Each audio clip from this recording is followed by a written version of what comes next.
Cersei gets a new apartment, old people talk about old people things, and Sam shows Gilly the real little Sam. Tonight we're talking about Game of Thrones 507 The Gift on What's on the Box! Hi, I'm James. And I'm James. And this is What's on the Box, where we discuss the latest episode of your favorite TV show. This week, we get a good episode of Game of Thrones. After last week's highly controversial weirdness, we get something that was really entertaining and really moved the plot forward. This could be the turning point for the season, as far as I'm concerned, as long as the last three episodes hold true to the Game of Thrones pattern of the last three episodes being batshit crazy. After last week's episode really shook my confidence, I think that this week's really brought it back in a big way. We start off at the Wall, where Jon leaves, and leaves Sam all by his lonesome. And Aemon leaves as well. That was a very touching thing. All of the Aemon stuff was great. It was. And it was a good payoff for a character who's been there since the first season and who's always been a beacon of righteousness and good humor and justice. And now he's gone. If there's one thing that Aemon always did, it was make the right choice, be that supporting Jon or supporting Sam or giving wise counsel to Lord Commander Mormont and then Jon after him. And for us to see his kind of end in a natural way. We don't get a lot of natural deaths on Game of Thrones, but Aemon was over 100 years old. I think the only other natural death we've seen is Hoster Tully. That was back in season 3. And that was an off-screen death, so it doesn't have the same kind of impact as a character who we knew and cared about. And we get a really touching moment with I Dreamed I Was Old. And I thought that Sam's eulogy carried a lot of punch as well, with both the acknowledgement of his Targaryen lineage, with his fire has gone out, and his Night's Watch legacy and now his watch has ended. I thought that was a really good funeral scene. Then undercut, potentially, depending on how you look at it, by Sir Alistair's maybe threat to Sam. I'm hoping those were just words of caution to Sam that obviously have some truth to them, as the later scene with Gilly and Sam getting the crap beat out of him. That was like a scene out of American History X. That was very uncomfortable. Not to mention the stuff with Gilly going on. I like that Sam stands up for her, yeah, literally. But then again, it's like, you know, with this track record of the show, is it just using that threat of sexual violence against a woman to develop Sam's character? And I didn't feel that way, and I don't think I would have had this episode not just followed the big Sansa controversy. I don't know if it was, because Gilly has some really good moments in this episode. She tells Sam, go to sleep, I'll stay with him, you're gonna have to speak for him tomorrow. So she's showing an understanding of how life and death work. She takes power sexually when she comes on to Sam later in their sex scene. Yeah, and I'd agree with that. I think that Gilly's come a long way yeah, from being a character I didn't care about to now I'm like, all right, Gilly, you okay. Yeah. But having that in an episode right after the episode with the Sansa. Yeah, you can't separate the two. It's hard to. Right. Speaking of, Sansa is bruised up in Winterfell. Yeah. Ugh. The implications of that first scene with her and Theon are not good. But I do like how she's the one taking charge. It's true. It's not what a lot of people thought it would be with Theon being completely changed and coming to her rescue. She's the one who's trying to snap him out of his phase and being like, hey, you're Theon fucking Greyjoy, son of Balon, if you can remember him. Get out there and do some shit. And he doesn't.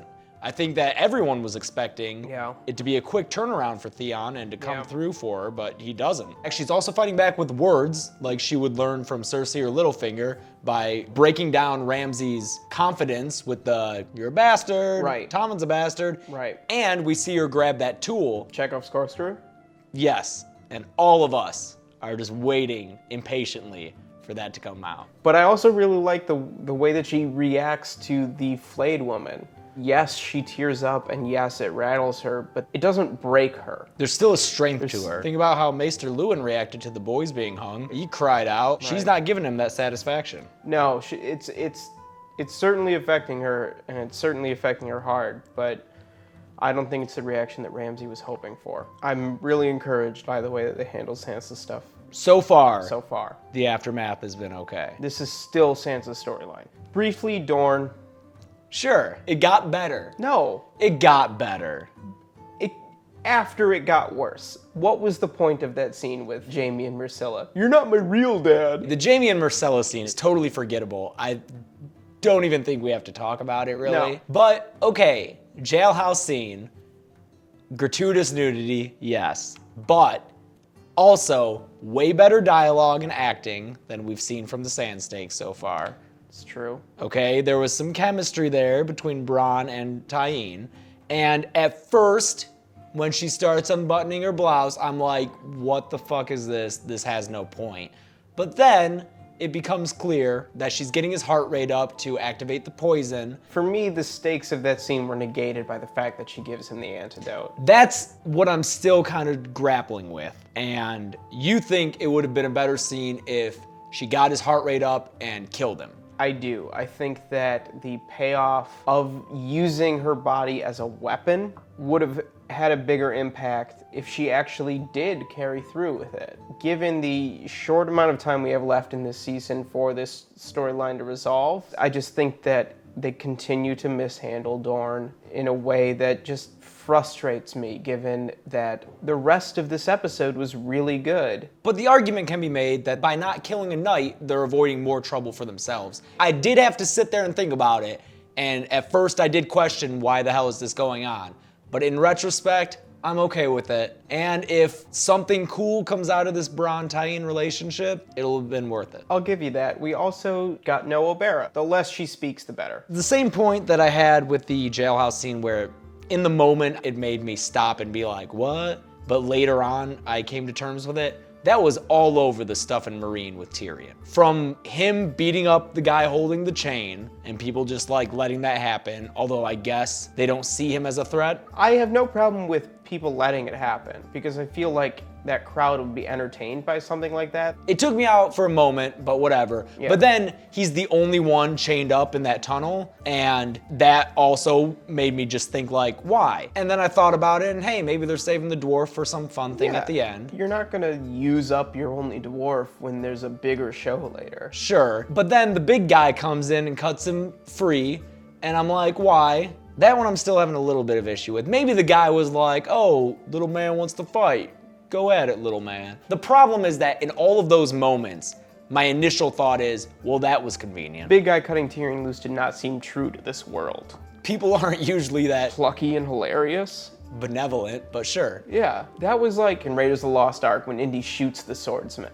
Like that was a Spielbergian moment of comedy. Yeah. And that is something that does not happen in the world of Ice and Fire. And it's so markedly out of place that we can't not talk about it, which I think is a misstep in an otherwise really dramatic scene where we get the reunion of Jorah and Daenerys, and then we get the introduction of Tyrion and Daenerys, which is something that was surprising for everybody. That was huge. And even before that, we got Jorah kicking ass in a non-lethal way in that fighting pit. I just loved his style. Well, you know, he's considerate of his lady's wishes. My lady, no blood. He proves that all of the superlatives lauded on him earlier when he's being sold are legit, and it's brutality undercut by mercy, which is really nice to see after an episode that was nothing but brutality.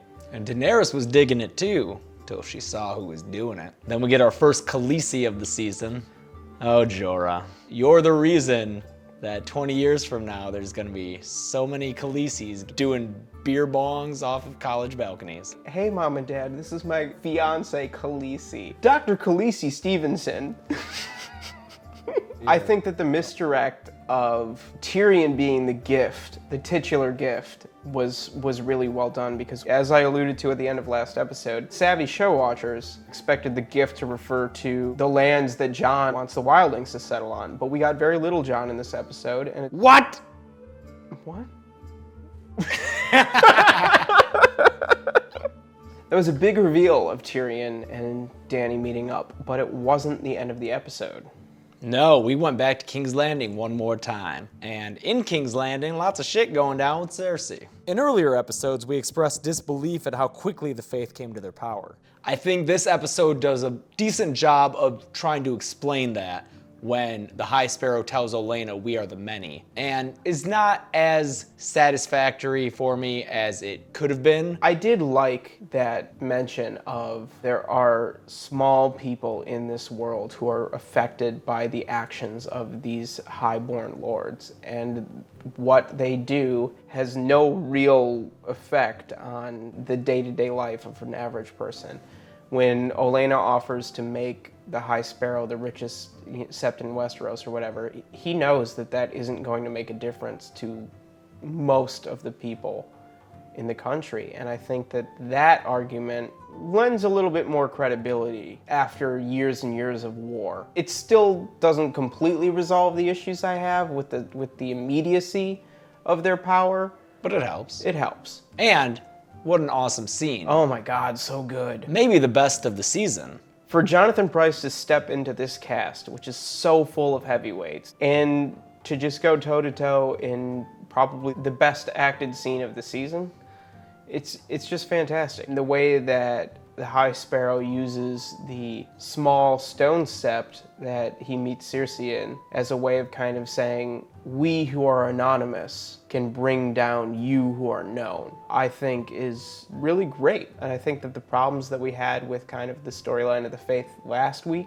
with the pre-trial for Loras and Marjorie, I have none of those complaints in that scene between the High Sparrow and Cersei. And Lena Headey and Jonathan Pryce, her reactions. It is astounding how much she can do with so little movement. Almost none. But you see a change take place. She's incredible. I love her. Some shit's gonna go down with Cersei and the Faith. Lots of shit's gonna go down because we only got 3 episodes left, son. The next of those, Hardhome, named after the town that Tormund and Jon are on their way to.